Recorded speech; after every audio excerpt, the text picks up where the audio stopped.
Ang malansang amoy ng isda at pinaghalong alingasaw ng sari-saring gulay ay pamilyar na sa ilong ni Inay Elena. Halos bahagi na ng kanyang pagkatao. 3:00 pa lang ng madaling araw. Ngunit gising na siya, tulad ng nakasanayan sa loob ng mahigit 40 taon. Hila-hila niya ang malaking basket na punong-puno ng gawa niyang suman, malagkit, matamis, at binalot ng sariwang dahon ng niyog. Ang bawat suman ay hindi lang pagkain. Ito ay pawis, pagmamahal at pag-asa na naging puhunan niya para sa kanyang 3 anak. Sa gitna ng kaguluhan ng palengke, kung saan naglilipana ang mga ingay ng tawaran at ang tila walang katapusang yapak ng mga mamimili, si Inay Elena ay isang tahimik na presensya. Ngiti lang ang kanyang panlaban sa pagod at ang bawat benta ay isang maliit na tagumpay. Suman po, mainit-init pa, ang tawag niya kahit pa halos wala ng tinig ang kanyang lalamunan. Sumasakit na ang likod niya, kumikirot ang tuhod, ngunit patuloy lang siya. Sino pa ba ang aasahan niya kundi ang sarili niya? Bago matapos ang araw, halos ubos na ang kanyang paninda. Isang kagalakan ang nararamdaman niya sa tuwing nauubos ang mga suman. Ibig sabihin, may pambili na naman siya ng gamot sa rayuman niya, may pangdagdag sa ipon para sa kung anuman ang mangyari, at syempre, may pangpadala pa rin sa mga anak niya kahit pa matatanda na ang mga ito. Pero ang kagalakang iyon ay madalas na napapalitan ng kirot sa puso. Habang naglalakad pabalik ng bahay, hila-hila ang walang laman na basket, binuksan niya ang kanyang lumang cellphone. May 3 text messages.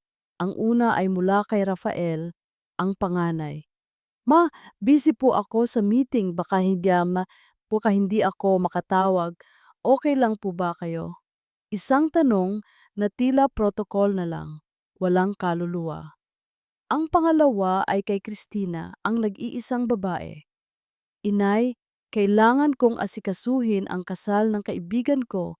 Marami akong inaasikaso. Hindi po ako makakadalaw sa inyo this week. Tawagan ko na lang po kayo next week. Maraming dahilan, palaging abala, at ang pangatlo mula kay Gabriel, ang bunso. Ma, may pinuntahan kami ni Serena. Ingat po kayo dyan. Maikli, malamig, at walang kahit anong pagmamahal. Si Serena, ang asawa ni Gabriel, ay tila mas mahalaga pa kaysa sa kanya. Napabuntong hininga si Inay Elena, hindi na siya nasasaktan. Sanay na siya sa pakiramdam na tila isa siyang lumang muwebles na nilagay lang sa isang tabi, may halaga pa pero hindi na gaanong pinapansin. Buong buhay niya ibinigay niya ang lahat para sa kanyang 3 anak. Pinag-aral niya sila hanggang makatapos, kahit pa nagkanda-ugaga siya sa pagtitinda ng suman at kung ano-ano pa. Nagsumikap siya para hindi nila maranasan ang hirap na dinanas niya. At ngayon, heto sila, matatagumpay sa kani-kanilang larangan, may magagandang buhay. Pero tila, sa pag-abot nila ng kanilang mga pangarap, nalimot nila ang hagdan na kanilang tinapakan. Ang dilim ng gabi ay mas naging madilim sa kanyang pakiramdam. Bumuhos ang malakas na ulan. Dali-dali siyang naglakad, tinatakpan ang ulo gamit ang kanyang kamay, hawak-hawak ang walang laman na basket. Kailangan niyang makauwi bago pa lumala ang rayuman niya. At doon, nangyari ang lahat. Isang matalim na tunog, isang biglaang pagkawala ng balanse. Ang matinding sakit na kumalat mula sa kanyang kanang binti, tila kidlat na tumama sa kanyang buong katawan. Narinig niya ang pagkalansing ng basket na lumagpak sa lupa kasabay ng kanyang sariling sigaw. Aray ko po! Diyos ko! Nahulog si Inay Elena. Ang basang sahig, ang nagkalat na putik, at ang malakas na ulan ay tila nakikipagsabayan sa matinding sakit na kanyang nararamdaman. Nagdilim ang paningin niya, ang mundo ay umikot, at ang tanging narinig niya ay ang sarili niyang tinig na humihingi ng tulong, tila isang mahinang iyak sa gitna ng malakas na kulog. Walang tao, walang makakarinig. Nanginginig ang kanyang katawan. Hindi siya makagalaw. Sa dilim at lamig ng ulan, naramdaman niya ang matinding kirot sa kanyang binti. Iyon ang klase ng sakit na alam mo hindi na basta-basta mawawala. Sinubukan niyang igalaw ang kanyang binti, ngunit tila may nagputol sa kanyang laman. Isang butil ng luha ang pumatak sa kanyang pisngi, hindi dahil sa sakit ng katawan, kundi sa sakit ng loob. Anak! Ang tanging lumabas sa kanyang bibig, isang bulong na tila hangin lang ang nakarinig. Sa oras na ito, sa gitna ng kanyang pinakamatinding pagsubok, wala sa kanyang mga anak ang nasa tabi niya. Walang nagtanong kung okay ba siya, walang nag-alala. Mag-isa siya. Sa ilalim ng malakas na ulan, hawak-hawak ang kanyang nabaling binti, habang ang lamig ay unti-unting kumakain sa kanyang kaluluwa. Ang kanyang mga anak ay abala sa kanilang mga buhay, sa kanilang mga pangarap, sa kanilang mga sarili. Ngunit siya, ang kanilang ina, ay narito, nagdurusa, nag-iisa. Kinabukasan, sa ospital, ang amoy ng disinfectant ay tila nakakasakal. Nakaupo si Paeng sa isang upuan, nakakunot ang noo habang nakikipag-usap sa telepono. Si Tinang naman, abala sa pagtingin sa kanyang social media, paminsan-minsan ay sumusulyap sa kanyang nanay na nakahiga sa kama na tila isang pasanin. Fracture po sa femur, inay. Kailangan po ng operasyon. Medyo matagal din po ang recovery. Paliwanag ng doktor, kalmado ang tinig, ngunit ang bigat ng kanyang mga salita ay tila bumagsak sa balikat. Nay Elena. Agad na nagsalita si Paeng. Magkano po ang aabutin, Doc? Wala po kaming health insurance, ni Inay. Ang boses niya ay puno ng pag-aalala, ngunit hindi para sa sakit ng kanyang ina. Si Tinang naman nag-react. Naku, Paeng, ang laki naman siguro niyan. Paano na lang ang savings ko? Hindi pa nga ako nakabili ng bagong gown para sa event next month. Walang salita si Inay Elena. Nakatingin lang siya sa kisame. Ang kanyang puso ay parang pinipiga. Hindi ba sila nag-aalala sa kanya? Sa kalagayan niya? Sa posibleng mangyari sa kanya? Ang tanging iniisip lang nila ay ang pera, ang kanilang mga sarili. Maya-maya dumating si Gabi, kasama si Serena.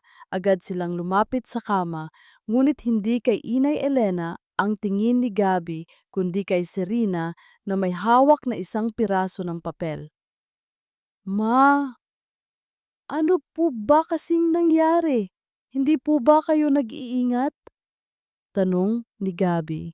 Ang boses ay may halong inis. Wala pa po kaming masyadong ipon ni Serena. Tapos heto na naman po, nag-iipon po kami para sa future namin, sa bahay na gusto naming bilhin. Inabot ni Serena kay Gabi ang papel. Hon, eto yung quotation ng surgery. Mahal pala. Nandoon ang pagkabahala sa tinig ni Serena, ngunit may kakaibang kinang sa kanyang mga mata. Tila may nakita siyang pagkakataon. Napakagat labi si Inay Elena. Ito ang mga anak niya. Ang mga anak na pinagsilbihan niya ng buong buhay. Ang mga anak na handa niyang ipagpalit ang lahat. Ngayon, heto sila. Tila isang board meeting, nag-uusap tungkol sa gastusin, sa pasanin, sa kung paano ito makaaapekto sa kanilang mga plano. Walang ni isang yakap, walang ni isang salita ng pagmamahal. Napakasakit, mas masakit pa kaysa sa nabaling buto. Habang nagkukumayag ang mga anak niya sa pagtalakay sa gastos at kung sino ang magbabayad, isang matandang babae, si Aling Nena, ang lumapit sa pinto. Nakita niya ang lungkot sa mukha ni Inay Elena. Narinig niya ang malalim na buntong hininga ni Paeng at ang tanong niya kay Tinang sa telepono na tila may nakita siyang nakaraan sa mukha ni Aling Nena. Sino na ngayon ang mag-aalaga kay Inay? At sino ang sasagot sa lahat ng gastos? Tanong niya na may halong pagkadesperado habang nakatitig sa ina na nakahiga sa kama. Ang tingin niya ay hindi ng pagmamahal, kundi ng pagkabahala sa isang mabigat na gampanin.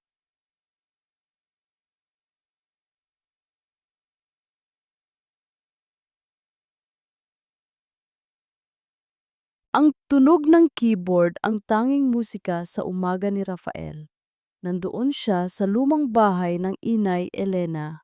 Nakaupo sa hapagkainan, hawak ang kanyang laptop, habang ang mga mata niya ay nakatutok sa screen. Isang napakalaking kontrata ang nasa harapan niya, ang kontratang maaaring magpabago ng takbo ng kanyang karera. Ngunit ang bawat pagtipa niya ay tila may kasamang mabigat na buntong hininga. Paeng anak, nasaan na ba ang gamot ko sa rayuma? Parang nakalimutan ko yata kung saan ko inilagay. Tawag ni Inay Elena mula sa silid. Ang boses niya ay mahina, halos pabulong. Napakasikip ng dibdib ni Rafael. Iniangat niya ang tingin mula sa laptop at nakita niya ang imahe ng kanyang inay na may plaster pa rin sa binti, nakasandal sa pader habang dahan-dahang lumalabas ng silid. Nandoon po sa ibabaw ng cabinet, Inay, sagot niya. Sinubukang maging kalmado, ngunit ang pagkadismaya ay hindi niya yan maitago. Di ba po, sabi ko po sa inyo kahapon na doon ko nilagay. Medyo abala po ako ngayon, Inay. Bumalik si Inay Elena sa loob ng silid, may halong lungkot sa mukha. Nakaramdam si Rafael ng kirot sa puso, ngunit mas nangingibabaw pa rin ang pagkainis. Hindi niya maintindihan kung bakit ngayon pa kailangang magkasakit ni Inay. Ngayon pa na malapit na siyang makuha ang matagal na niyang pinapangarap na posisyon sa kumpanya. Napakagat, labi si Rafael. Hindi niya pwedeng pabayaan ang trabaho. Ito ang magdadala sa kanila sa mas magandang buhay, ang magtatanggal sa kanila sa kahirapan. Para sa kanya, ang pagiging abala ay pag-abot sa pangarap, hindi pagtakas sa responsibilidad. Pero ang presensya ni Inay, ang mga tanong niya, ang kanyang pangangailangan, ay tila isang malaking pader na humaharang sa kanyang daan. Kinuha niya ang cellphone at tinawagan si Gabriel.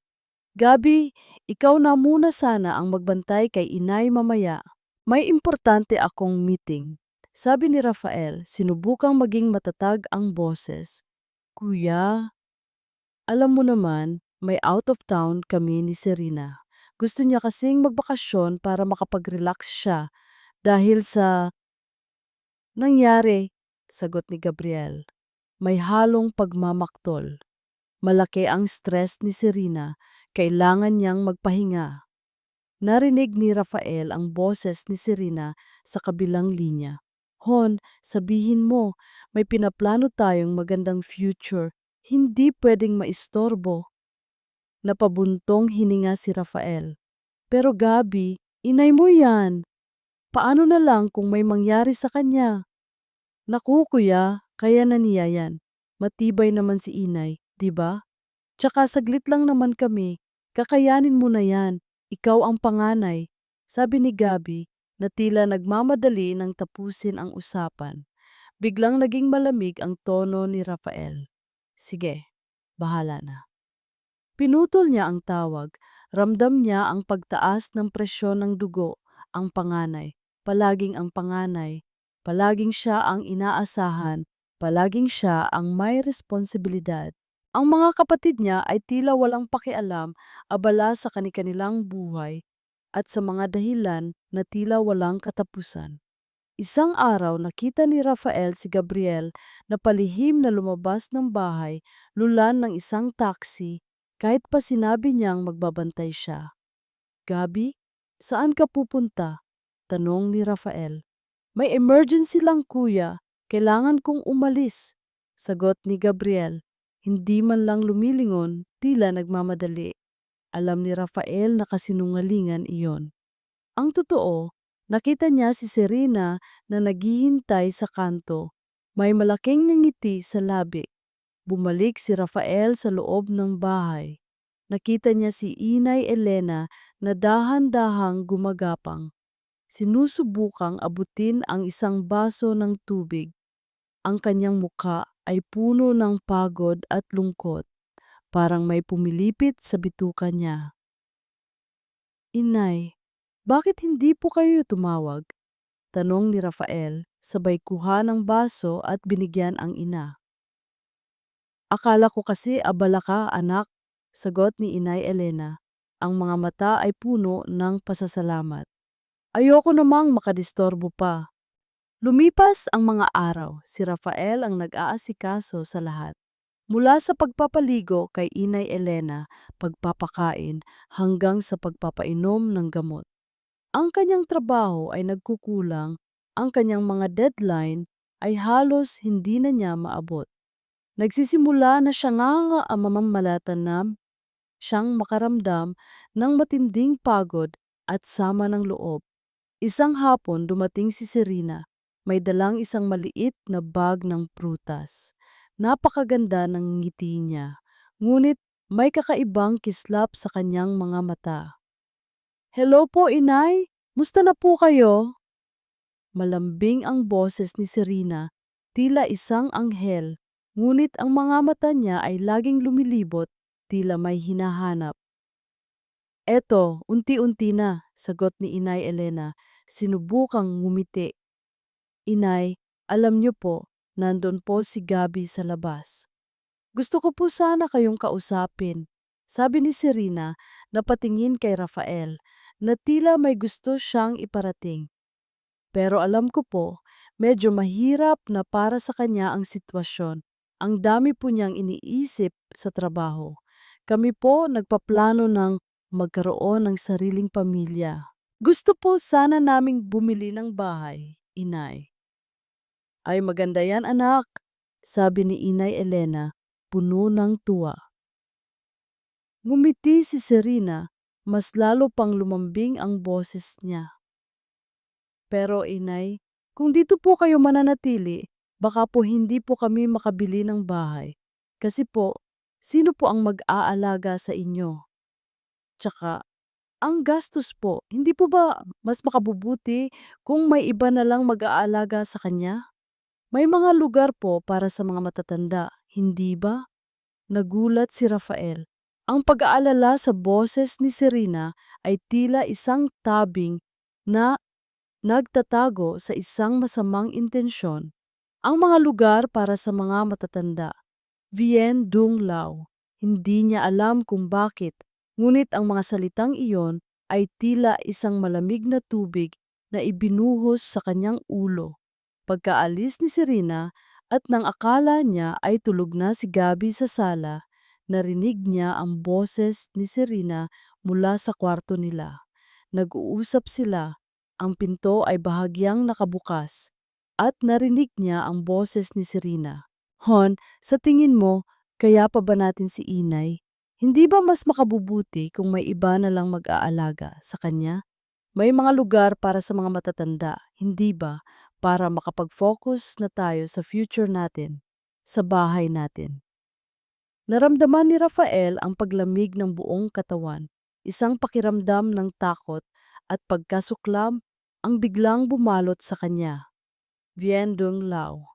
Sa bibig ng asawa ng kapatid niya, ang ideyang iyon ay isang malaking pader na may kasamang malalim na bangin. Ang tingin niya kay Serena biglang nag-iba. Ang malambing na boses na iyon ay tila tunog na ng isang ahas na naghihintay sumakmal. Ang malawak na salamin ang pinakamatalik na kaibigan ni Christina o Tinang sa tuwing umaga.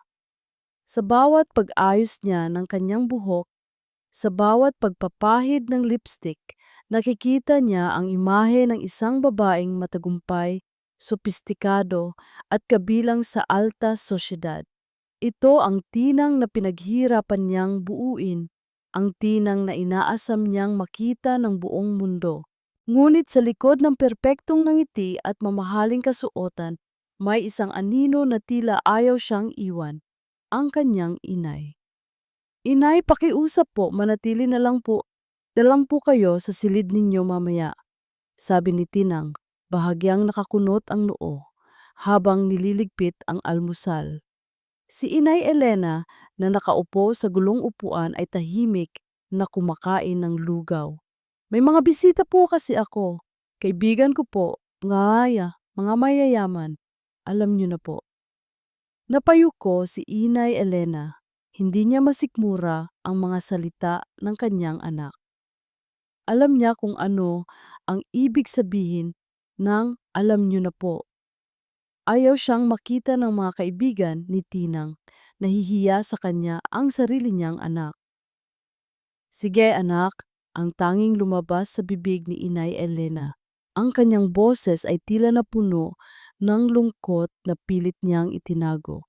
Nakaramdam ng bahagyang kirot sa dibdib si Tinang, ngunit mabilis niya itong ipinagsawalang bahala. Kailangan niyang protektahan ang kanyang reputasyon. Ito ang pinaghirapan niya. Ang image niya ang lahat-lahat. Hindi pwedeng masira ng simpleng presensya ng kanyang ina. Para kay Tinang, hindi na simple ang sitwasyon ng inay niya. Isa na itong complication sa kanyang buhay na perpekto. Dumating ang hapon. Ang bahay ni Tinang ay napuno ng tawanan at tsismisan ng kanyang mga kaibigan. Ang mga mamahaling pabango ay naghalo-halo sa hangin, kasama ng tunog ng mga baso ng wine na nagtutugmaan. Mula sa kanyang silid, dinig na dinig ni Inay Elena ang lahat. "Oh my God, Tinang! You're so lucky to have this house!" sabi ng isang kaibigan. "I know, right? And your new car? So chic!" sagot ng isa pa. Narinig ni Inay Elena ang pagtawa ni Tinang. Ang boses nito ay puno ng pagmamalaki at kagalakan. Pakiramdam ni Inay, mas masaya ang anak niya kapag wala siya. Parang isang taong hindi nabibilang sa mundong ginagalawan ng kanyang sariling dugo't laman. Habang nagpapatuloy ang kasiyahan sa labas, naramdaman ni Inay Elena ang uhaw. Sinubukan niyang abutin ang baso ng tubig sa tabi niya, ngunit tila napakalayo nito. Napansin niya ang isang maliit na bote ng vitamins na binigay ni Serena. Binuksan niya ito, ngunit may isang bagay na kakaiba. Ang hugis ng isa sa mga pil ay iba, mas maliit at mas maputla ang kulay. Nagdadalawang isip siya. Baka nagkamali lang siya, baka dahil lang sa pagtanda. Pero ang pagdududa ay hindi niya maitago. "Inay, ito na po ang gamot niyo," sabi ni Tinang, na dahan-dahang pumasok sa silid. May dalang baso ng tubig. Ang kanyang mukha ay halatang pagod na sa kaka-entertain. "Sorry po inay, medyo na busy lang po ako." Kinuha ni Inay Elena ang gamot. Ngunit ang kanyang mga mata ay nakatingin pa rin sa kakaibang pil. "Anak, bakit parang iba ang isang gamot dito?" Tanong niya, itinaas ang kamay. Agad na kinuha ni Tinang ang bote. "Naku, inay, baka naman po nalilito na kayo. Pare-pareho lang po yan. Ganyan po talaga ang hitsura ng generic." Ngumiti si Tinang, ngunit ang ngiti niya ay tila hindi umabot sa kanyang mga mata. "Sige na po, inumin niyo na po yan, para makapagpahinga na po tayo." Hindi na nagtanong si Inay Elena. Ininom niya ang gamot, ngunit ang kanyang isip ay nanatiling balisa. Hindi ba niya dapat pagdudahan ang mga pangyayari? Ang kanyang pakiramdam ay tila may kakaibang tensyon sa paligid. Kinabukasan habang nasa trabaho si Tinang, dumalaw si Serena. May dalang kape at tinapay. "Hello po, inay. Musta na po kayo?" Ang bati ni Serena, puno ng lambing, sabay halik sa pisngi ni Inay Elena. "Naku, inay, ang payat niyo po. Kailangan niyo pong kumain ng marami." Habang nagkukwentuhan sila, napansin ni Inay Elena ang mga mata ni Serena. Hindi ito nakatingin sa kanya, kundi sa kanyang paligid, sa mga lumang larawan sa dingding, sa lumang kabinet na gawa sa nara, at sa kahon ng mga lumang alahas na nasa ibabaw ng kanyang dresser. Tila may hinahanap si Serena, may tinitignan, may sinusuri. "Serena, may hinahanap ka ba, anak?" Tanong ni Inay Elena, sinubukang maging kalmado. Biglang napatingin si Serena kay Inay Elena at ngumiti ng mapilit. "Naku, wala naman po, inay. Iniisip ko lang po kung paano kayo magiging komportable dito. Ang dami po kasing luma." Hindi naniwala si Inay Elena. Ang kanyang pakiramdam ay tila may isang malamig na kamay na humawak sa kanyang puso. Mm, ang mga tingin ni Serena, ang mga pagpapanggap, ang mga kakaibang pills, lahat ay tila nagtuturo sa isang masamang intensyon. Kinagabihan, bago matulog, naramdaman ni Inay Elena ang matinding pagkahilo. Lumabas siya ng silid upang kumuha ng tubig. Sa kanyang pagdaan sa kusina, nakita niya si Serena na akala niya ay natutulog na nakayuko sa isang maliit na cabinet. Nakita ni Inay Elena si Serena na may hawak na isang maliit na bote na walang label. Mabilis niyang binuksan ang takip at inilagay ang isang puting pil sa loob, sa kanya ibinalik ang bote sa lugar nito. Pagkatapos, mabilis niyang itinago ang orihinal na pill bottle sa kanyang bag. Ang lahat ay nangyari sa loob ng ilang segundo. Nagulat si Inay Elena. Nagsimulang manginig ang kanyang mga kamay. Serena sa tin ay napakabilis, ngunit hindi siya bulag. Ang mga mata ni Inay Elena ay nakita ang lahat. Ang pagdududa na matagal nang gumagambala sa kanya ay biglang naging isang nakakabiging katotohanan. Ang kanyang puso ay lumagapak ng malakas. Isang malamig na takot ang bumalot sa kanya at sa gitna ng dilim, naramdaman niya na hindi lang ang kanyang binti ang nabali, kundi pati na rin ang kanyang tiwala. Ang bawat paghinga ni Inay Elena ay tila isang malaking pagsubok. Ang kanyang katawan ay nanginginig, ang kanyang ulo ay umiikot, at ang kanyang mga kasukasuan ay tila may libo-libong karayom na tumutusok. Ang lamig na kanyang naramdaman ay hindi lamang dahil sa hangin. Ito ay lamig na bumabalot sa kanyang puso, bunga ng pagdududa at takot. "Inay, ito na po ang pagkain niyo." Sabi ni Serena, malambing ang boses, sabay lagay ng isang mangkok ng lugaw sa kanyang harapan. Ang ngiti ni Serena ay tila isang maskara, maganda sa panlabas, ngunit may itinatagong kadiliman sa likod. Sinubukan ni Inay Elena na ngumiti pabalik, ngunit ang kanyang mga labi ay tila namamanhit. "Salamat, anak." Habang kumakain, napansin na ni Inay Elena ang kakaibang lasa ng lugaw. Hindi ito tulad ng dati, mas matabang at parang may halong mapait na aftertaste.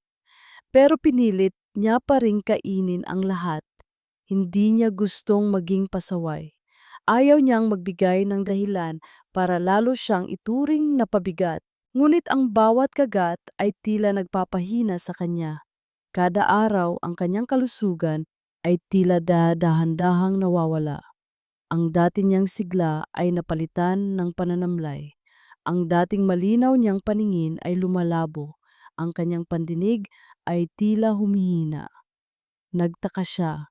Hindi ba dapat ay bumubuti na ang kanyang kalagayan? Hindi ba dapat ay mas lumalakas siya? Inay, mukha po kayong malungkot. May masakit po ba? Tanong ni Serena habang pinupunasan ang noo ni Inay Elena. Nahihilo ako anak at parang masama ang pakiramdam ko.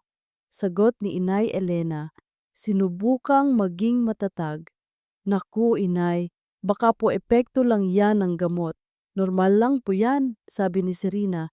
May halong pag-aalala sa boses, ngunit ang kanyang mga mata ay nanatiling walang emosyon. Sige po, ipapainom ko na po kayo ng gamot para makapagpahinga na po kayo. Ipinainom ni Serena ang gamot. Ang parehong bote na may kakaibang pil. Alam ni Inay Elena, nakita niya, ngunit ano ang magagawa niya? Wala siyang lakas, wala siyang ebidensya, at alam niyang hindi siya paniniwalaan ng kanyang mga anak. Isang hapon, dumalaw si Aling Nena, ang kanyang matalik na kaibigan at kapitbahay. May dalang pansit at sariwang prutas. Inay Elena, kumusta na? Tanong ni Aling Nena, puno ng pag-aalala. Niyakap niya si Inay Elena at naramdaman niya ang init ng katawan ng kaibigan. Ngunit ang kanyang balat ay tila maputla. Naku, Inay, bakit parang mas pumapayat ka? Okay lang ako, Nena. Medyo nahihilo lang. Sagot ni Inay Elena, sinubukang ngumiti. Habang nagkukwentuhan sila, napansin ni Aling Nena ang kakaibang presensya ni Serena. Nandoon siya nakatayo sa may pintuan, nakikinig sa kanilang usapan. Ang kanyang mga mata ay tila nagbabantay. Nang bumaling si Aling Nena kay Serena, ngumiti lang ito, ngunit ang ngiti niya ay hindi umabot sa kanyang mga mata. Naku, Serena, salamat sa pag-aalaga kay Inay Elena, ha? Sabi ni Aling Nena, sinubukang maging magiliw. Naku, wala po yan, Aling Nena. Mahal na mahal ko po si Inay Elena. Sagot ni Serena, may halong kaba sa boses. Ngunit sa gitna ng masalanan, nung basta mauit na ng usapan, sa pamatam may nakita si Aling Nena. Sa isang basurahan sa kusina, may nakita siyang isang maliit na blister pack ng gamot, blankong pack, walang label, at ang hugis ng mga butas ay tila pareho sa mga pills na binibigay ni Serena kay Inay Elena. Hindi ito gamot sa rayuma, hindi rin ito vitamins, may kakaiba. Naku, Inay Elena, may sasabihin sana ako sa'yo. Sabi ni Aling Nena, pagkaalis ni Serena para bumili ng tubig. Napansin ko lang, parang hindi ka bumubuti at ang mga gamot mo. Ngunit bago pa matapos ni Aling Nena ang kanyang sasabihin, biglang dumating si Gabi. Ma, bakit po hindi po kayo nagpapahinga? Alam niyo po, sabi ni Serena, kailangan niyo pong mag-relax, sabi ni Gabi na tila hindi napansin ang pagkabahala ni Aling Nena. Naputol ang usapan. Hindi na nakapagsalita si Aling Nena. Sinubukan ni Inay Elena na tawagan si Rafael at Christina. Anak, may napansin akong kakaiba sa gamot ko. Pakiramdam ko, hindi ako bumubuti, sabi ni Inay Elena kay Rafael sa telepono. Naku, Inay, baka po epekto lang yan ng anesthesia. Normal lang po yan, sagot ni Rafael, may halong pagkaabala. Baka po kailangan nyo lang talagang magpahinga. Ate Inay, baka po nalilito na lang kayo. Ang dami pong iniisip, sabi naman ni Tinang nang tawagan niya ito. Huwag po kayong masyadong mag-alala, napakasakit, walang naniniwala sa kanya. Ang mga anak niya ay tila nakapiring ang mga mata o ayaw lang talagang makita ang katotohanan. Ang bawat pagtanggi nila ay tila nagpapahina sa kanya. Ang kanyang tinig ay tila nawawala sa gitna ng kanilang mga pagtanggi. Isang gabi, habang nag-iisa si Inay Elena sa silid, naramdaman niya ang matinding pagkahilo, subalit hindi lang hilo, kundi matinding sakit ng ulo at pagsusuka. Sinubukan niyang bumangon, ngunit ang kanyang mga binti ay tila gelatina. Nahulog siya sa sahig. Ang kanyang ulo ay tumama sa matigas na sahig. Ang sakit ay kumalat sa kanyang buong katawan. Sinubukan niyang sumigaw, ngunit walang tunog ang lumabas sa kanyang bibig. Narinig ni Aling Nena ang malakas na pagbagsak mula sa kabilang bahay. Dali-dali siyang tumakbo. Pagbukas niya ng pinto, nakita niya si Inay Elena na nakahiga sa sahig, walang malay. Sa tabi niya nakatayo si Serena, may hawak na cellphone na tila kausap niya ang isang tao. Yes, okay na. Nangyari na. Ang tanging narinig ni Aling Nena mula kay Serena, ang kanyang boses ay malamig, walang emosyon. Ang kanyang mukha ay blanko, walang bahid ng pagkabahala o takot. Ang kanyang mga mata ay tila isang malalim na balon na walang ilalim. Nagulantang si Aling Nena, isang malamig na takot ang bumalot sa kanya. May mali. May napakaling mali. Ang tingin niya kay Serena ay nagbago. Hindi na ito ang babaeng malambing at maalaga. Ito ay isang babaeng may itinatagong itim na sekreto. Sa gitna ng kaguluhan, isang pagtatanto ang tumama kay Aling Nena. Ang pagkahulog ni Inay Elena ay hindi aksidente at ang mga gamot na iyon, hindi ito gamot. Ang malamig na hangin ng ospital ay tila nagpapabigat sa bawat hininga ni Gabriel. Nakaupo siya sa waiting area. Ang kanyang mga kamay ay magkasalikop, ang kanyang noo ay nakakunot. Ang kanyang inay ay nasa loob ng emergency room, nakikipaglaban sa buhay, ngunit sa halip na pag-aalala, ang puso niya ay puno ng galit, pagdududa at hinanakit. Hon, okay ka lang ba? Tanong ni Serena, malambing ang boses, sabay hawak sa kanyang kamay. Ang kanyang mukha ay puno ng lungkot, ang kanyang mga mata ay tila namumula sa pag-iyak. Kasalanan ko ba ang lahat ng ito? Sana hindi na lang ako naglihi. Napakasikip ng dibdib ni Gabriel. Niyakap niya si Serena, pinapakalma ito. Hindi mo kasalanan, mahal. Wala kang kasalanan. Ako ang may kasalanan. Tayo ang may kasalanan. Kung hindi sana tayo nagplano ng mas maaga. Ngunit ang mga salita ni Serena ay tila mga binhi na dahan-dahang tumubo sa puso ni Gabriel. Ang bawat pagdududa, ang bawat hinaing ay tila nagiging katotohanan sa kanyang isip. Ang kanyang inay. Ang kanyang inay na tila walang katapusang pasanin. Kung hindi lang sana masyadong pabigat si inay, bulong ni Serena, ang kanyang boses ay tila napuno ng matinding sakit. Kailangan nating magplano, Gabi, para sa kinabukasan ng anak natin. Pero paano kung bumalik siya at maging pasanin na naman? Napatingin si Gabriel kay Serena.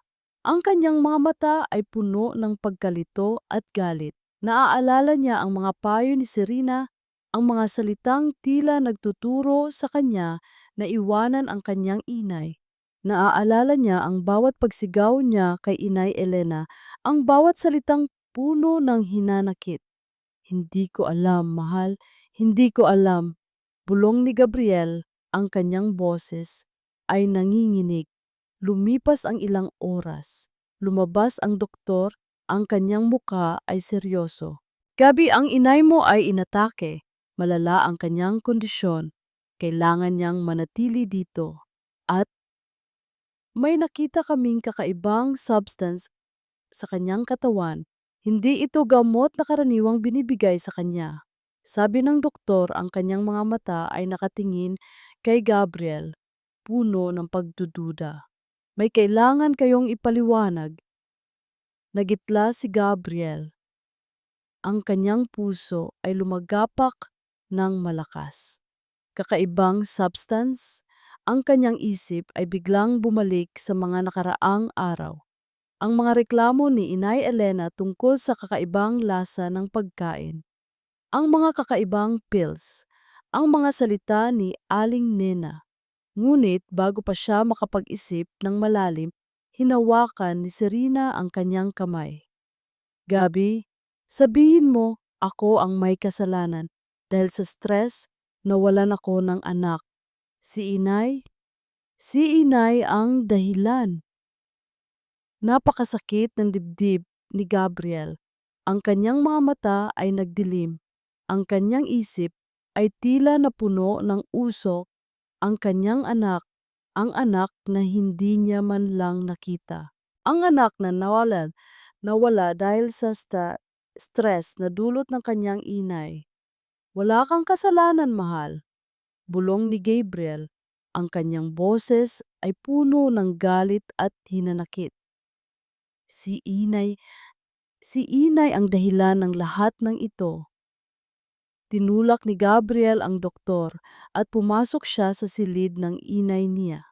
Si Inay Elena ay nakahiga sa kama, may mga tubo sa katawan, ang kanyang mukha ay maputla, ang kanyang mga mata ay nakatingin sa kisame, walang buhay.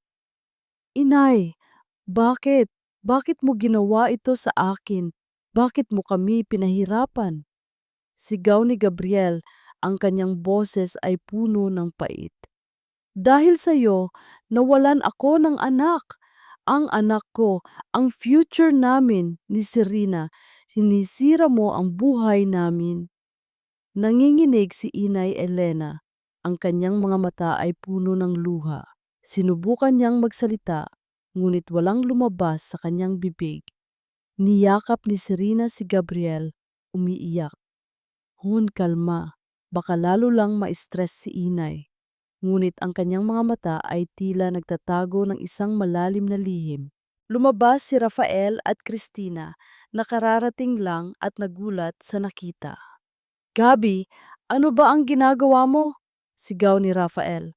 Kaya ko ito, kuya. Si Inay ang dahilan ng lahat ng ito. Siya ang sumira sa buhay namin. Sigaw ni Gabriel, hindi pinapansin ang kanyang mga kapatid. Niyakap ni Serena si Gabi. Hon, tama na. Hindi ka dapat maging ganyan kay Inay. Pero alam mo, Gabi, kailangan na nating magsimula. Sa malayo, sa lugar na walang gulo, kailangan nating ibenta ang bahay ni Inay para may puhunan tayo. Napakasikip ng dibdib ni Inay Elena. Ang kanyang mga mata ay tila nawala ng pag-asa. Ang kanyang bahay, ang kanyang tahanan, ang tanging alaala na mayroon siya sa kanyang asawa. Ngayon, gusto na rin itong kunin ng kanyang anak. Ma, ano bang nangyayari sa'yo? Sabi ni Rafael na lumapit sa kama. Kuya, ate, hindi nyo naiintindihan. Sabi ni Gabriel, ang kanyang boses ay puno ng pagkadismaya. Kailangan nating magsimula. Kailangan nating lumayo. Ang bahay na, yan, ipagbibili na natin para wala nang balakid sa atin, para wala nang balakid sa future namin ni Serena. Hindi makapagsalita si Inay Elena. Ang kanyang mga mata ay tumulo ang luha, na tila mga perlas na nagdudulot ng sakit. Ang kanyang puso ay parang pinupunit, durog na durog. Ang kanyang mga anak, ang kanyang buong buhay ay tila bumalik sa kanya, hindi bilang pagmamahal, kundi bilang isang sumpa. Hindi na siya umiiyak sa sakit ng katawan. Umiiyak siya sa sakit ng kaluluwa. Ang kanyang anak, ang kanyang bunso, ang kanyang dugo't laman ay tila nais siyang burahin sa kanilang buhay. Ito ang huling patak ng luha na kaya niyang ibuhos. Ang kanyang kaluluwa ay tila naghihingalo. Sa sandaling iyon, naramdaman ni Inay Elena na nawala na ang lahat. Nawala ang kanyang pamilya, nawala ang kanyang pag-asa, at nawala ang kanyang sarili.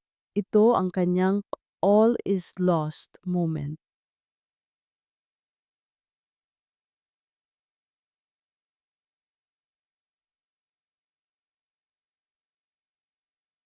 Ang pader ng ospital ay tila sumisigaw ng katahimikan, ngunit sa loob ng isip ni Rafael ay isang malakas na ingay ng pagkabigla at pagkadismaya.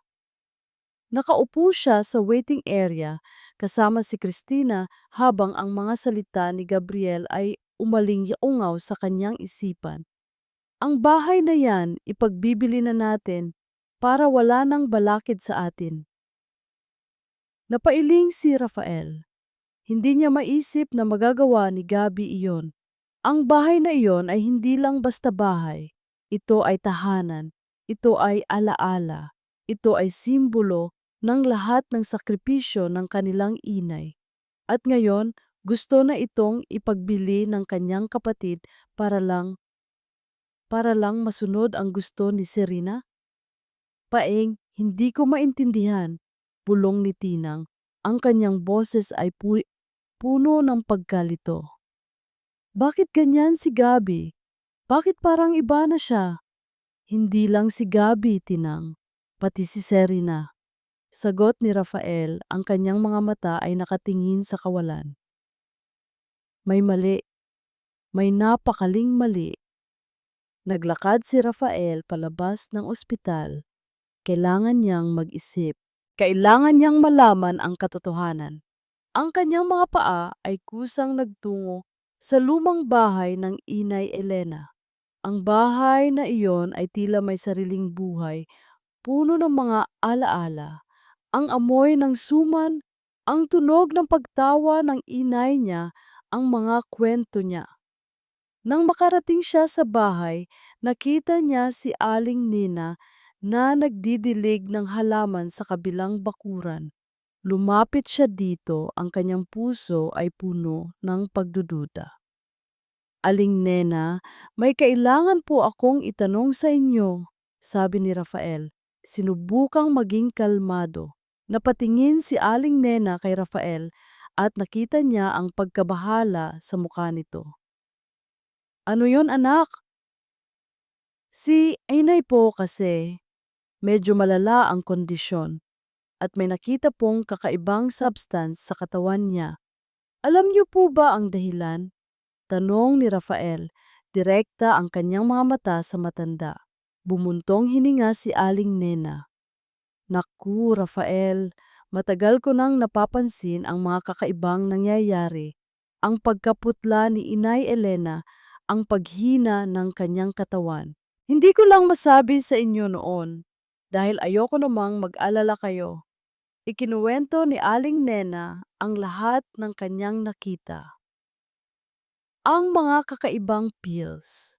Ang mga oras na nakita niyang pilit na pinapainom ni Serena si Inay Elena ng mga gamot. Ang kanyang pagdududa na may itinatago si Serena at higit sa lahat, ang gabing iyon kung kailan niya nakita si Serena na may hawak na cellphone, may kausap, at ang kanyang mga salitang puno ng misteryo. Ito, Rafael, nakita ko ito sa basurahan sa kusina noong isang araw, sabi ni Aling Nena. Sabay abot ng isang maliit na blister pack ng gamot. Blankong pack, walang label. Kakaiba ang pills na ito, Rafael. Hindi ito ang karaniwang gamot ni Inay Elena. Na nanginginig ang mga kamay ni Rafael habang hawak ang blister pack. Ang kanyang puso ay lumagapak ng malakas. Ang mga salita ng doktor, ang mga reklamo ng inay niya, ang lahat ay tila nagkakaroon ng linaw. Umuwi si Rafael, agad niyang tinawagan si Christina. Tinang, kailangan mo akong tulungan. May nakuha akong ebidensya, may mali. Si Serena, may itinatago siya. Sabi ni Rafael, ang kanyang boses ay puno ng pagkadismaya. Nagulat si Tinang. Ang kanyang mga mata ay puno ng pagkalito. Ngunit nang makita niya ang blister pack at marinig ang mga kwento ni Aling Nena, biglang nagbago ang kanyang pananaw. Ang kanyang pagkamuhi kay Serena ay biglang bumalik. Naku, Paeng, alam ko na, sabi ni Tinang. Ang kanyang mga mata ay puno ng galit. Kailangan nating alamin ang lahat. Hindi natin pwedeng hayaan na ganyanin lang nila si Ainay. Sa gitna ng gabi, habang tulog na si Serena at Gabi, palihim na pumasok si Tinang sa kwarto ng mag-asawa. Maingat siyang naghahanap. Sinubukang huwag gumawa ng ingay. Tiningnan niya ang mga gamit ni Serena, ang kanyang mga bag, ang kanyang mga cabinet. Wala siyang nakita. Ngunit bago siya umalis, napansin niya ang isang maliit na diary na nasa ilalim ng unan ni Serena. Kinuha niya ito at mabilis na tumungo sa kwarto niya. Binuksan niya ang diary. Ang unang pahina ay puno ng mga plano tungkol sa pera, sa mga ari-arian ni Inay Elena, at sa mga paraan kung paano nila makukuha ang mga ito. Ang bawat salita ay tila isang patalim na tumatarak sa kanyang puso. Nandoon din ang mga detalye tungkol sa planong pagbubuntis ni Serena na tila peke. Ang bawat pagpapanggap niya, ang bawat pag-iyak niya tungkol sa nawalang anak ay tila isang malaking kasinungalingan. At ang pinakamasakit sa lahat, nandoon ang mga pangalan ng mga gamot at ang mga epekto nito. Mga gamot na hindi para sa sakit ni Inay Elena, mga gamot na nagpapahina sa kanya. Naku, Diyos ko, bulong ni Tinang, ang kanyang mga mata ay puno ng luha. Halimaw ka, Serena, halimaw ka. Bumalik si Rafael habang hawak ang isang matandang album ng litrato. Tinang, kailangan nating tingnan ito. Nakita niya ang mga lumang larawan. Si Ainay Elena noong bata pa siya, masaya. May mga larawan din sila noong maliliit pa sila, kasama ang kanilang inay. Maya-maya narinig nila ang tunog ng sasakyan ni Gabi. Kuya, ate, napagdesisyunan na namin ni Serena. Ipagbibili na namin ang bahay ni Inay, sabi ni Gabriel. Ang kanyang boses ay puno ng pagmamadali. May nakita na kaming buyer. Bukas na bukas, pipirmahan na namin ang kontrata. Napakasikip ng dibdib ni Rafael at Tinang. Ang kanilang mga mata ay puno ng galit. Ang kanilang inay, ang bahay niya, ang lahat ng sakripisyo niya. Ngayon, gusto na itong kunin ng kanilang kapatid at ng asawa nito. Gabi, hindi mo ito pwedeng gawin! Sigaw ni Rafael, ang kanyang boses ay puno ng galit. Bakit naman, kuya? Ito ang paraan para makabangon kami, para may sarili kaming buhay, sagot ni Gabi. Hindi man lang tinitignan ang kanyang mga kapatid. Ngunit bago pa matapos ang pagtatalo, nakita ni Rafael at Tinang ang isang lumang kahon na nasa ilalim ng isang selyadong kabinet sa dingding. Isang kahon na tila matagal nang nakalimutan. Pinilit nilang buksan ang cabinet. Sa loob, may nakita silang isang lumang lata na puno ng mga dokumento. May isang lumang bank passbook na puno ng maliliit na deposito mula sa pagbebenta ng suman. Mayroon ding mga lumang papeles ng titulo para sa isang maliit na lupain. Ngunit ang pinakabigla sa lahat ay isang lumang sobre. Sa loob nito, isang liham na sulat kamay. Ang sulat ni Inay Elena. Ang liham ay nagsisimula sa isang taos-pusong pagmamahal. Ito ay nagkukwento tungkol sa mga sakripisyo ni Inay Elena, ang pagbebenta niya ng kanyang alahas, ang pag-utang niya sa matinding interes, ang pagbenta niya ng kanyang mana na lupa mula sa kanyang mga magulang, Lahat ay para lang mailigtas si Rafael mula sa isang malubhang sakit. Noong bata pa ito, ang pagpapag-aral kay Christina at ang pagbibigay ng puhunan kay Gabriel para makapagnegosyo.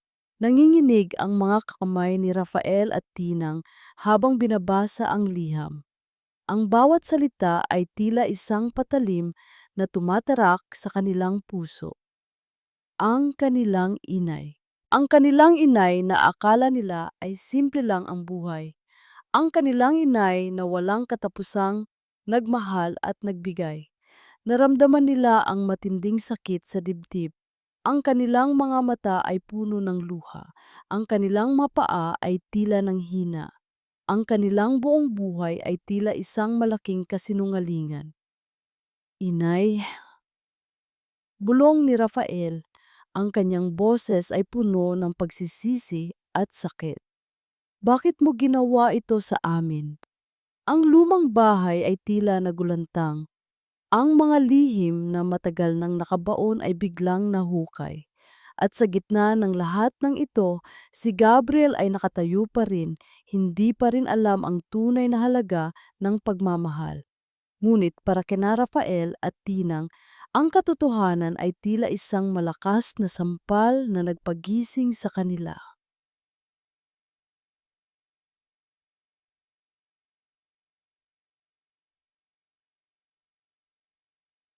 Ang mga luha ni Christina ay tila ilog na walang katapusan, dumadaloy sa kanyang mga pisngi.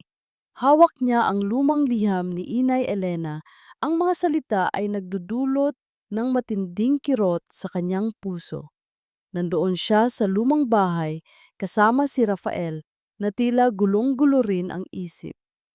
Tinang hindi ko maintindihan, bulong ni Rafael, ang kanyang boses ay nanginginig.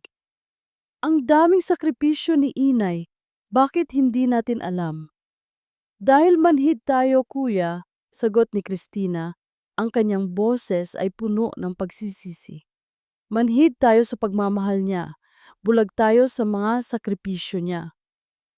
Dumating si Aling Nena. Nakita niya ang kalungkutan sa mukha ng magkapatid.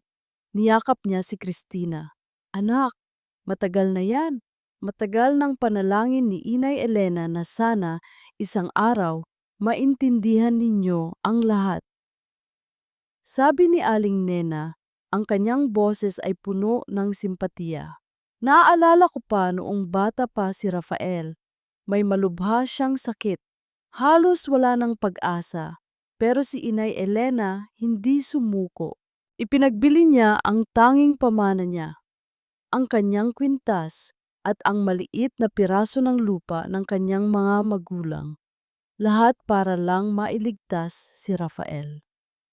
Ang bawat salita ni Aling Nena ay tila isang patalim na tumatarak sa puso ni Christina.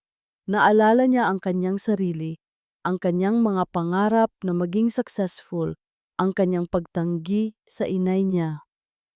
At ikaw, Tinang, patuloy ni Aling Nena. Naaalala mo noong gusto mong mag-aral sa pribadong eskwelahan? Hindi ka naman namin mayayaman. Pero si Inay Elena, nagtrabaho siya ng doble. Nagtinda siya ng suman mula umaga hanggang gabi. Lahat para lang matupad ang pangarap mo. Napahagulgol si Christina. Ang lahat ng kanyang pagmamataas, ang kanyang pagiging makasarili, ay tila gumuho sa isang iglap. Ang mga luha ay dumadaloy kasama ng matinding pagsisisi. Naalala niya ang mga araw na ikinahiyaan niya ang kanyang inay. Ang mga araw na ipinagsawalang bahala niya ang pagod at sakripisyo nito. Kinuha ni Rafael ang mga lumang resibo ng ospital at ang mga lumang papeles ng pagbebenta ng lupa. Ang petsa ay nagtutugma sa kwento ni Aling Nena. Ang sakit sa kanyang dibdib ay tila walang katapusan. Ang kanyang inay na laging kalmado at masayain ay dumanas pala ng ganoong klasing paghihirap. At siya, ang panganay, ay hindi man lang niya nalaman. Inay! Bulong ni Rafael, Ang kanyang boses ay puno ng kirot. Patawarin mo kami. Agad silang pumunta sa ospital. Ang mga hakbang ni Christina ay tila nagmamadali, na tila gusto niyang burahin ang lahat ng kanyang mga pagkakamali. Pagdating nila sa silid ni Inay Elena, nakita nila itong nakahiga sa kama, balot ng puting kumot. Ang kanyang muka ay maputla at walang buhay. Ang bawat aparato na nakakabit sa kanya ay tila nagpapakita ng labis na pahirap na dinaranas niya. Nanginginig ang mga kamay ni Rafael habang dahan-dahang lumalapit sa kama ng kanyang inay. Nakita niya ang mapayapang mukha ng ina, ngunit ang kapayapaan na iyon ay may kasamang bakas ng pagod at kalungkutan. Lumuhod siya sa tabi ng kama at hinawakan ang malamig na kamay ng inay niya. "Inay! Inay ko!" Bulong ni Rafael. Ang kanyang boses ay nanginginig at puno ng pagsisisi. "Patawarin mo po ako. Hindi ko po alam. Bulag po ako sa lahat ng sakripisyo niyo. Ang akala ko sapat na ang magtrabaho para sa sarili, pero hindi pala. Wala po akong kwenta. Wala po akong utang na loob." Tumulo ang mga luha ni Rafael, kasabay ng kanyang mga hikbi. Ang kanyang inay, ang babaeng nagbigay sa kanya ng buhay, ang babaeng nagligtas sa kanya mula sa kamatayan, ay narito, naghihingalo dahil sa kapabayaan niya. Lumuhod din si Christina sa kabilang tabi ng kama. Hawak niya ang isa pang kamay ng inay niya at hinalikan ito ng paulit-ulit. "Inay, ate po ito. Ang anak niyo pong walang silbi. Ang anak niyo pong pinili ang sarili niyang kapakanan kaysa sa inyo. Nahihiya po ako, inay. Napakasama ko po. Patawarin niyo po ako sa lahat ng aking kasalanan. Sa lahat ng pagpapabaya ko, sa lahat ng kahihiyan na idinulot ko sa inyo." Ang mga hikbi ni Christina ay tila lumikha ng isang malakas na tunog sa katahimikan ng silid. Ang kanyang mga luha ay nagpatakan sa kamay ng kanyang inay, na tila nagpapakita ng matinding sakit na kanyang nararamdaman. Naramdaman ni Inay Elena ang pag-init ng kanyang mga kamay. Dahan-dahan, binuksan niya ang kanyang mga mata.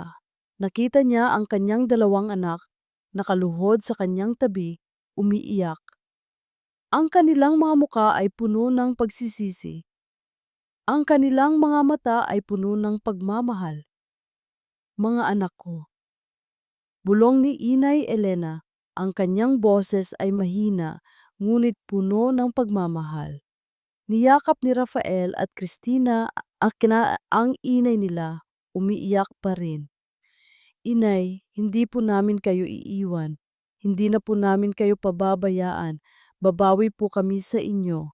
Hahanapin po namin si Gabi at babayaran po namin lahat ng ginawa ni Serena."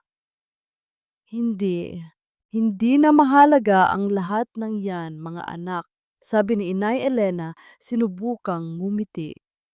"Ang mahalaga, narito kayo. Magkasama tayo." Ngunit hindi sila makapaniwala. Ang kanilang inay, sa kabila ng lahat ng sakit at pagdurusa, ay nagawa pa ring magpatawad. Nagawa pa ring mahalin sila. Ito ang tunay na pagmamahal ng isang ina. Isang pagmamahal na walang hanggan.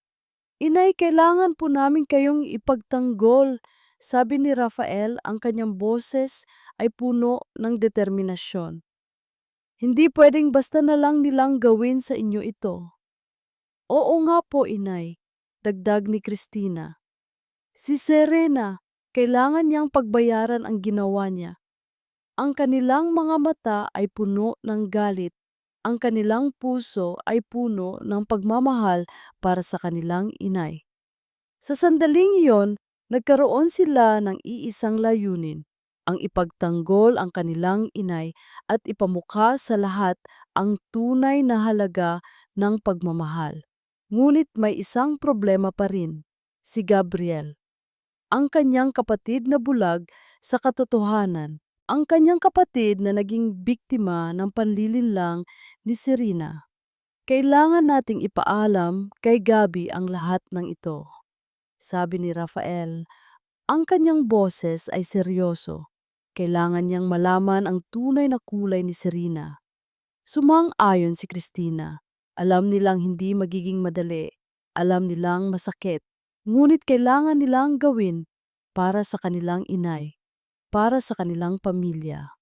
Habang nagpaplano sila, nakita nila si Inay Elena na dahan-dahang ngumiti. Ang ngiti na iyon ay tila nagbibigay sa kanila ng lakas. Ang pagmamahal ng kanilang inay, ang kanilang sandata, ang kanyang pagpapatawad, ang kanilang pag-asa. Lumabas sila ng silid ng Inay Elena. Ang kanilang mga mukha ay puno ng determinasyon. Ang kanilang mga puso ay puno ng pagmamahal. Handa na silang harapin ang lahat ng pagsubok. Handa na silang ipagtanggol ang kanilang inay. At handa na silang ipakita kay Gabriel ang tunay na halaga ng pagmamahal. Nang makalabas sila sa ospital, nakita nila si Serena at Gabi sa may labas. Nag-uusap, nabalati ng masaya. Ang kanilang mga muka ay puno ng pag-asa, tila walang nangyari. Tila walang Inay Elena na naghihingalo sa loob ng ospital. Nagkatinginan si Rafael at Christina. Ang kanilang mga mata ay puno ng galit at sakit. Gabi, kailangan nating mag-usap.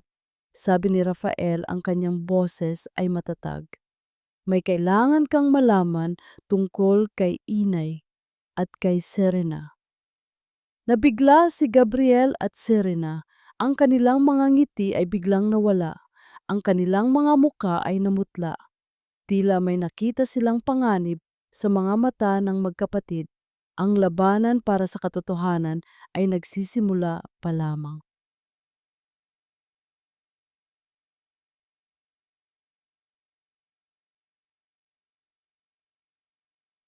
Ang hangin sa labas ng ospital ay tila nagiging mabigat, puno ng tensyon. Nakatayo si Gabriel at Serena sa harap ni na Rafael at Christina. Ang kanilang mga muka ay puno ng pagkalito at pagkabahala. Ang mga salita ni Rafael na tila mga bala ay dumapo sa kanilang mga tenga. Anong sinasabi mo, kuya? Tanong ni Gabriel. Ang kanyang boses ay nanginginig. Ano bang alam mo? Ang alam ko, Gabi, ay may itinatago si Serena at ang alam ko may ginawa siyang masama kay Inay. Sagot ni Rafael, ang kanyang mga mata ay puno ng galit. Alam ko ang lahat, mula sa mga gamot hanggang sa pagpapanggap niya. Anong pinagsasasabi mo, kuya? Sigaw ni Serena, ang kanyang boses ay matinis at puno ng galit. Wala akong ginagawang masama. Nagsisinungaling lang kayo para sirain ang buhay namin. Ni Gabi. Nagsisinungaling, sabi ni Christina, sabay abot kay Gabriel ng lumang diary ni Serena. Basahin mo yan, Gabi. Basahin mo ang mga kasinungalingan niya. Basahin mo ang mga plano niya. Basahin mo kung paano kanya ginawang tanga. Nanginginig ang mga kamay ni Gabriel habang hawak ang diary. Binuksan niya ito at nagsimulang basahin. Ang bawat salita ay tila isang patalim na tumatarak sa kanyang puso. Ang mga plano ni Serena tungkol sa pera, sa mga ari-arian ni Inay Elena, sa kanyang planong pagbubuntis, at ang kanyang pagkawala ng anak ay pawang kasinungalingan. Ang lahat ng iyon ay bahagi lang ng isang malaking plano para makuha ang lahat ng mayroon si Inay Elena. Ang kanyang mga mata ay nanlaki, ang kanyang mukha ay namutla, ang kanyang puso ay lumagapak ng malakas. Hindi siya makapaniwala. Ang babaeng mahal niya, ang babaeng ipinaglaban niya, ang babaeng pinaniwalaan niya, niya ay isang halimaw. Serena, anong ibig sabihin nito? Tanong ni Gabriel, Ang kanyang boses ay puno ng sakit at galit. Hon, hindi totoo yan. Ginawa lang nila yan para paghiwalayin tayo. Sigaw ni Serena, sinubukang agawin ang diary mula sa kamay ni Gabriel. Ngunit hindi siya pinansin ni Gabriel. Binasa niya ang bawat salita, ang bawat detalye. Nandoon ang mga pangalan ng gamot na binibigay kay Inay Elena, ang mga epekto nito, at ang mga paraan kung paano niya sinubukang pahinain ang inay niya.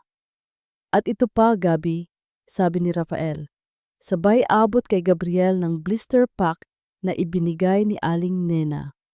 Ito ang gamot na binibigay niya kay inay. Hindi ito ordinaryong gamot.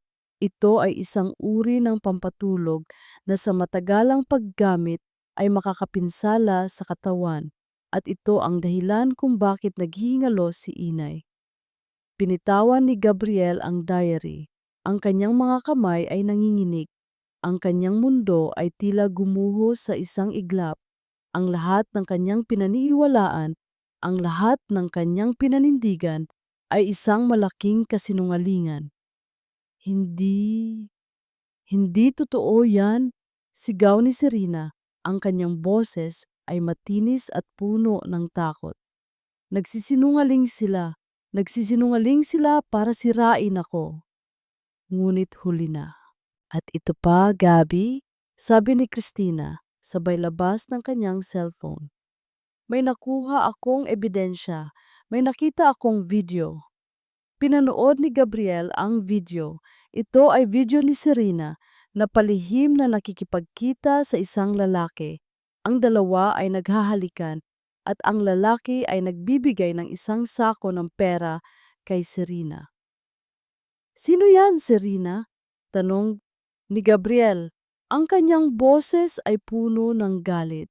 Sino yang lalaki na yan? At bakit may pera kang tinatanggap? Napakabilis ng tibok ng puso ni Serena. Ang kanyang mukha ay namutla. Ang kanyang mga mata ay nanlaki. Alam niyang huli na. Alam niyang nahuli na siya. Gabi, magpapaliwanag ako, sabi ni Serena. Ang kanyang boses ay nanginginig. Hindi totoo ang lahat ng iyan. Ngunit hindi na siya pinakinggan ni Gabriel.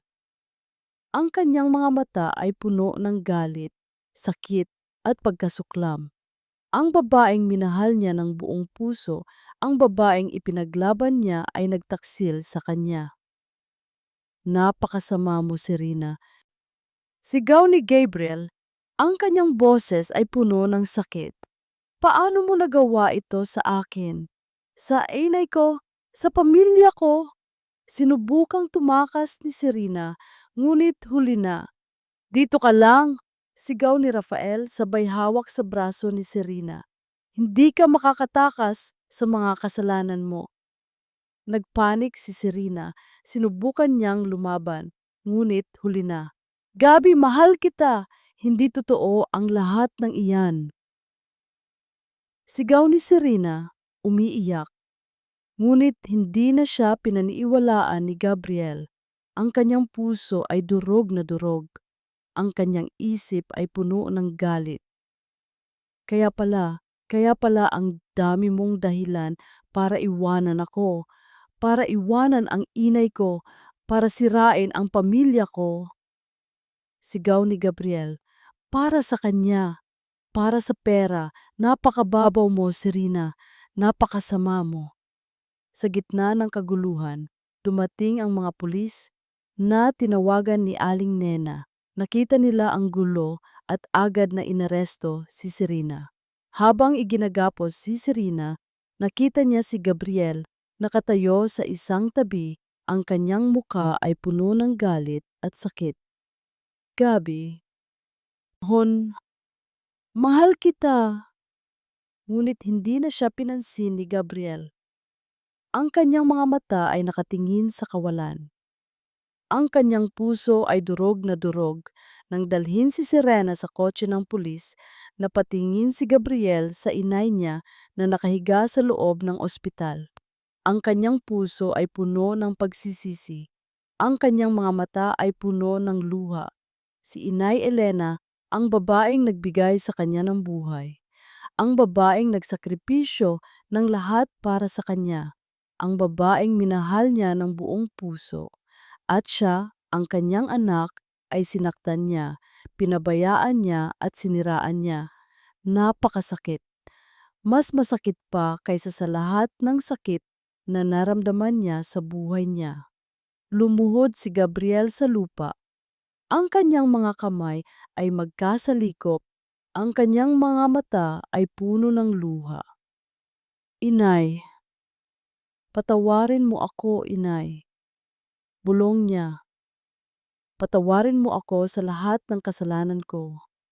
Ang kanyang puso ay puno ng pagsisisi. Ang kanyang isip ay puno ng pag-asa. Ngayon, alam niya na ang tanging bagay na mahalaga sa kanya ay ang kanyang inay. At gagawin niya ang lahat para bumawi. Ang katahimikan sa loob ng korte ay tila mas mabigat kaysa sa mga salita. Nakaupo si Gabriel, Rafael at Christina sa harap habang nakatayo si Serena sa gitna. Ang kanyang mukha ay puno ng takot at pagkadismaya. Ang hatol ay binasa. Si Serena ay nagkasala sa kasong panloloko, pagtataksil at sadyang pagpapabaya na naging dahilan ng matinding pinsala sa kalusugan ni Inay Elena. Ang kanyang pagtataksil ay nabunyag sa lahat at ang kanyang mga kasinungalingan ay nagkaroon ng katapusan. Patawarin mo ako, Gabi, bulong ni Serena, ang kanyang mga mata ay puno ng luha habang iginagapos siya ng mga pulis. Mahal kita. Ngunit hindi na siya pinansin ni Gabriel. Ang kanyang mga mata ay nakatingin sa kawalan. Ang kanyang puso ay tila isang walang laman na balon. Walang pagmamahal, walang galit, tanging sakit lang. Ang babaeng minahal niya ay isa palang ilusyon. Pagkatapos ng paglilitis, umuwi ang magkakapatid. Ang bahay ng Inay Elena ay tila mas tahimik kaysa dati. Ngunit ngayon, ang katahimikan na iyon ay may kasamang pag-asa. Kailangan nating bumawi kay Inay, sabi ni Rafael. Ang kanyang boses ay puno ng determinasyon. Gagawin natin ang lahat para bumalik ang sigla niya. Oo, kuya, sagot ni Christina. Ang kanyang mga mata ay puno ng pagmamahal. At gagawin natin ang lahat para maging masaya siya. Lumapit si Gabriel sa lumang cabinet kung saan nakatago ang mga lihim na dokumento. Kinuha niya ang liham ng inay niya. Binasa niya ulit ang bawat salita, ang bawat sakripisyo, ang bawat pagmamahal. Tumulo ang mga luha ni Gabriel. Ang kanyang puso ay puno ng matinding pagsisisi. Ang kanyang inay, ang babaeng dumanas ng lahat ng hirap para sa kanya, ay sinaktan niya. Pinabayaan niya at halos mawala sa kanya. Patawarin mo ako, inay, bulong ni Gabriel, ang kanyang boses ay nanginginig. Patawarin mo ako. Agad silang pumunta sa ospital. Pagdating nila sa silid ni Inay Elena, nakita nila itong nakahiga sa kama, ngunit ngayon may kaunting kulay na sa kanyang pisngi. Ang kanyang mga mata ay nakapikit, tila natutulog. Lumapit ang tatlong magkakapatid sa kama. Lumuhod sila. Inay, ito po si Rafael. Sabi ni Rafael, ang kanyang boses ay puno ng pagmamahal. Patawarin mo po ako sa lahat ng aking kasalanan. Hindi na po ako magiging makasarili. Hindi na po ako magiging bulag sa pagmamahal niyo. Babawi po ako sa inyo. Inay, ito po si Christina. Sabi ni Christina, ang kanyang boses ay nanginginig. Patawarin mo po ako sa lahat ng aking pagkakamali. Hindi ko po dapat kayo ikinahiya. Hindi ko po dapat kayo pinabayaan. Mamahalin po kita, inay, higit pa sa lahat. At sa wakas, si Gabriel. Inay, ito po si Gabi, ang inyong bunso, ang inyong anak na walang kwenta, ang inyong anak na naging bulag. Patawarin mo po ako, inay. Hindi ko po kayo kailanman dapat sinaktan. Hindi ko po dapat kayo pinaniwalaan sa mga kasinungalingan. Pangako po, inay, hindi na po ako magiging ganoon. Babawi po ako. Aaalagaan po kita. Mamahalin po kita. Habang umiiyak ang tatlong magkakapatid, dahan-dahang binuksan ni Ainay na Elena ang kanyang mga mata. Nakita niya ang kanyang mga anak, nakaluhod sa kanyang tabi, umiiyak. Ang kanilang mga muka ay puno ng pagsisisi at pagmamahal. Mga anak ko, bulong ni Inay Elena, ang kanyang boses ay mahina, ngunit puno ng pagmamahal. Hindi ko kayo kailanman kayang limutin. Hindi ko kayo kailanman kayang kalimutan. Mahal ko kayong lahat. Patawad kayo. Niyakap ng tatlong magkakapatid ang inay nila. Umiyak pa rin. Ngunit ngayon, ang mga luha na iyon ay hindi na luha ng sakit, kundi luha ng kaligayahan, luha ng pag-asa, at luha ng pagmamahal. Lumipas ang mga linggo. Dahan-dahang bumalik ang sigla ni Inay Elena. Hindi man niya kayang tumayo, ngunit ang kanyang ngiti ay mas naging malinaw. Ang kanyang mga anak ay nagbago. Si Rafael na dating abala sa trabaho ay laging nasa tabi niya. Kinakausap siya, kinukwentuhan siya.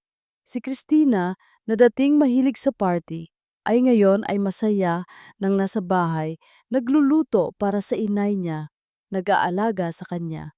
At si Gabriel ang bunso ay hindi na bumalik sa dating sarili.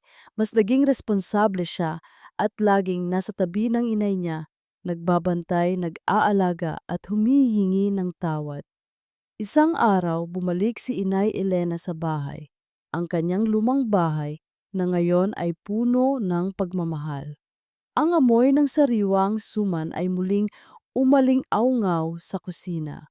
Ngunit ngayon, hindi lang si Inay Elena ang gumagawa. Kasama niya ang kanyang mga anak na masayang nagtutulungan. Inay, masarap po ang suman niyo, sabi ni Gabriel habang kumakain. Oo nga po, inay. Wala pa ring tatalo sa suman niyo, sabi ni Christina. Ngumiti si Inay Elena. Ang kanyang puso ay puno ng kaligayahan. Ito ang pamilya niya. Ito ang mga anak niya. Ang mga anak na muling nagmahal sa kanya. Sa huling eksena, nakaupo si Inay Elena sa kanyang paboritong silya sa ilalim ng sikat ng araw. Ang kanyang mga anak ay nag-uusap ng masaya sa labas, naglilinis ng bakuran. Ang hangin ay sariwa at ang bawat tunog ay tila musika sa kanyang tenga. Nakatayo si Aling Nena sa kabilang bakuran, nakangiti habang tinitignan ang pamilya. Nakita niya ang pagbabago, nakita niya ang pagmamahal. Inay Elena gently closed her eyes, a contented and grateful smile gracing her lips. Salamat Panginoon at salamat sa inyo, mga anak ko. Thank you Lord and thank you my children. She whispered, feeling the warmth of her family's love completely embrace her. The past was painful, but the present was a beacon of hope, and the future a promise of enduring love.